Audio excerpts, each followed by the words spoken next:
Iggy Peck, Architect by Andrea Beatty and illustrated by David Roberts.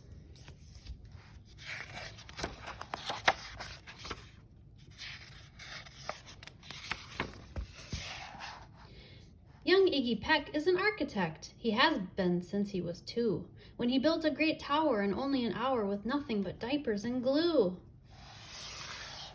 Good gracious, Ignatius, his mother exclaimed. That's the coolest thing I've ever seen. But her smile faded fast as a light wind blew past, and she realized those diapers weren't clean. Ignatius, my son, what on earth have you done? That's disgusting and nasty. It stinks. But Iggy was gone. He was out on the lawn using dirt clots to build a great sphinx.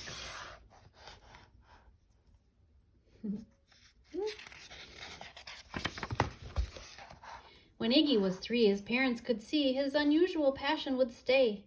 He built churches and chapels from peaches and apples and temples from modeling clay.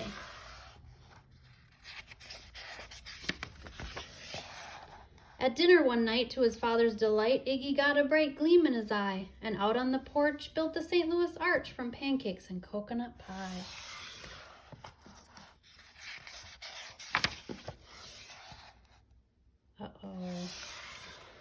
Dear Ig had it made until 2nd grade, when his teacher was Miss Lila Greer. On the very first day, she had this to say: "We do not talk of buildings in here. Gothic or Romanesque, I couldn't care less about buildings ancient or new." She said in her lecture about architecture that it had no place in grade 2.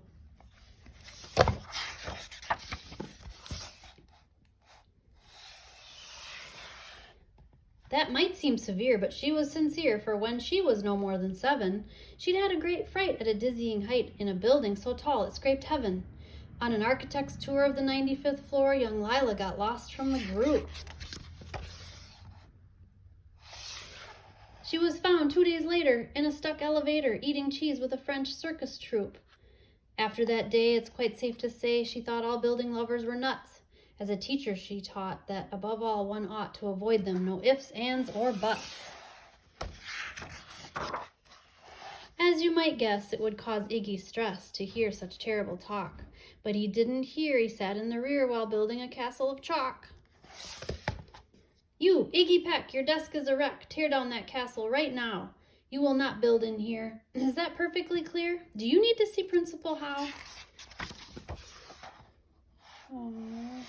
No, ma'am," Iggy said. He lowered his head, and his heart sank down to the floor. With no chance to build, his interest was killed. Now 2nd grade was a bore. After 12 long days that passed in a haze of reading, writing, and arithmetic, Miss Greer took the class to Blue River Pass for a hike and an old-fashioned picnic. They crossed an old trestle to a small island nestled in the heart of a burbling stream.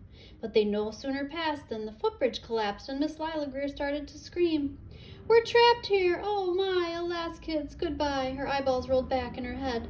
She dropped to the ground with a vague groaning sound, luckily fainted, not dead. Oh no.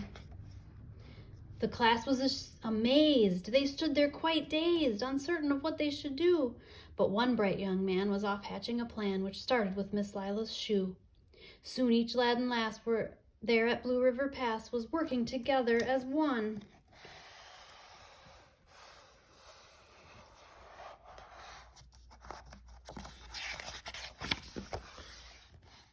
And then she came to. When she came to, Miss Lila Greer knew that something quite brave had been done. She looked in the air and saw hanging there a structure with cables and braces, and on the far side, beaming with pride, were 17 smiling young faces. Boots, tree roots, and strings, fruit roll-ups and things, some which one should not mention, possibly the flag up there, were stretched ridge to ridge in a glorious bridge dangling from shoestring suspension. It all became clear to Miss Lila Greer as she crossed that bridge over the stream. There are worse things to do when you're in grade 2 than to spend your time building a dream.